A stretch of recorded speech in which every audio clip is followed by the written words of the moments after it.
Do you think Ray calmed those fears about the FBI? Actually, what he did was cause more questions. And talking with my colleagues, there are a lot of people that are saying, hey, wait a minute, we want to figure this out. Did the DNC pay Fusion GPS for this dossier? They go pay Steele cooks this thing up, and then they use that to get a FISA warrant. And let me tell you something, if that is what happened, they are more than knee-deep in the mud and the mire in this swamp. And I'm not sure, Sandra, if you're going to see members ready to vote to reauthorize the 702 authority. People are really very, very concerned about this, because what you've got is, just like with the IRS attacking political opponents, now the FBI being used to attack political opponents. And President Trump is exactly right about this. He has every reason to be outraged, and the American people have an equal reason to be outraged. So you agree with him, Congresswoman, that the reputation of the FBI it's tarnished? I think that there is deep concern that the FBI may have been used in a political way. And getting to the bottom of what happened with the DNC and Fusion GPS, and then this dossier, and how this thing was concocted, and if it was used for a FISA warrant.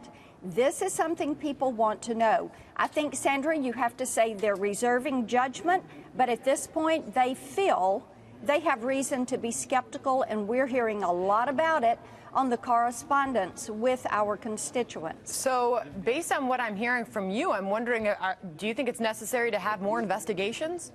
Of course it is. Of course it is. And Congress is right to be doing their oversight on this. They're right to be looking at what transpired here. And people want to know. Look at what transpired with the IRS when they were used to target political appointments. And now you have Lois Lerner saying, we want to forever seal our testimony because we're afraid of what it would say. And people are saying, could that same type of political activity that was used over there, could that have been used through another agency that we depend on to help keep our nation safe? You know, there was also an exchange yesterday that I want to run by you, Congresswoman, sure, with Louis Gohmert, pressing Christopher Wray on anti-Trump bias that may or may not exist within the FBI. And here's that exchange. Sure. I'm not aware of any senior FBI executives who are allowing improper political considerations to affect their work with me right now. Mike McGarity.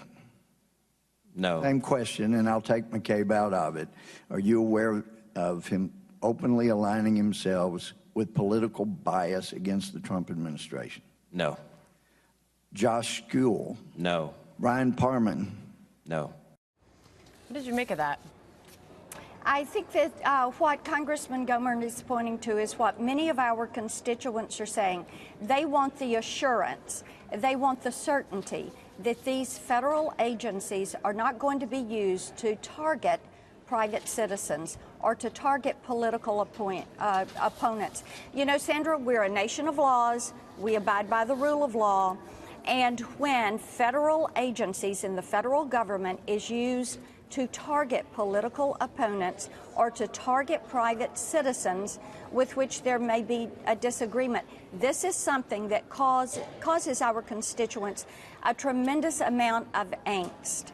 They do not want this. It is not supposed to happen. They do not want it to happen. They will tell you, look, I'm not a conspiracy theorist, but I'm very, very concerned about the utilization of federal agencies to target political opponents. Well,